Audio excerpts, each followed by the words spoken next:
រៀបថ្មបងប្អូនហើយសម្រាប់ការរៀបថ្មរបស់យើងគឺយើងមិនមែនរៀបថ្មយកតែថ្មយ៉ាងណាអានេះជាតម្រូវការរបស់ភ្ញៀវបងប្អូន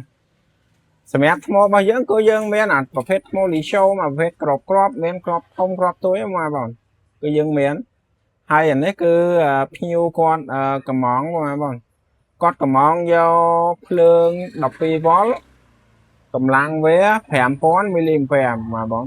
គាត់ចង់បានប៉ុណ្ណឹងហើយសម្រាប់ការរៀបរបស់យើងនេះគឺយើងដាក់ចូល3គ្រាប់សម្រាប់ថ្មប្រភេទពួកអាធំហ្នឹងបងប្អូនប្រភេទថ្មនេះជាប្រភេទថ្មទូរស័ព្ទបងប្អូនថ្មទូរស័ព្ទដែលវាមានបញ្ហាខូចក្បាលយើងនៅខ្លួនថ្មយើងអាចប្រើប្រាស់អញ្ចឹងបានបងប្អូនហើយកម្លាំងវាបងប្អូនគោខ្លាំងដែរកម្លាំងវា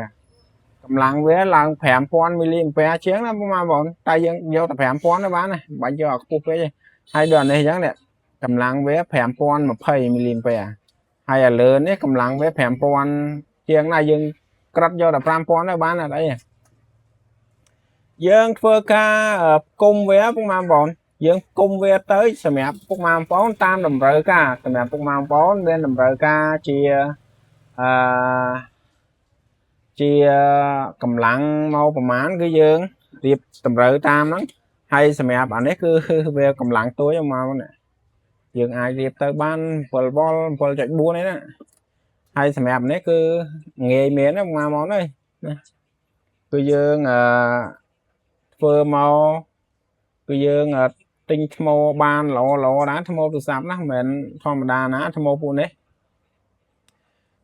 យើងបានថ្មអញ្ចឹងរៀបមកល្អបងប្អូនគឺរៀបទៅកាន់យកតែមែនតើពួកថ្មអស់ណាហើយសម្រាប់កម្លាំងវាក៏ខ្លាំងដែរណាសម្រាប់ថ្មទូរស័ព្ទនេះអាក្នុងនេះក៏ថ្មនៅល្អទាំងអស់គឺយើងរៀបមកតាមតម្រូវការដូចថ្មនេះអញ្ចឹងបងប្អូនកម្លាំងវា5000 មីលីអាំពែម៉ោងអាំពែវាខាង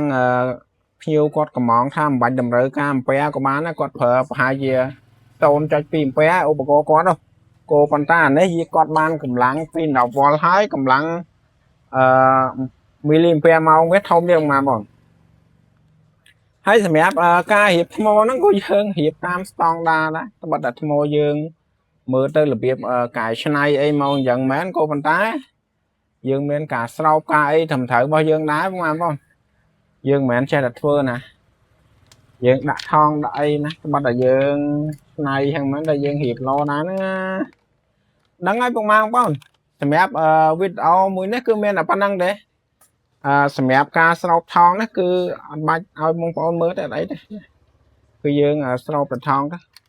អញ្ចឹងបងប្អូនកុំភ្លេចជួយ like ជួយ share ជួយ subscribe channel មួយផងដើម្បីតាមដាននៅវីដេអូក្រោយៗទៀតណា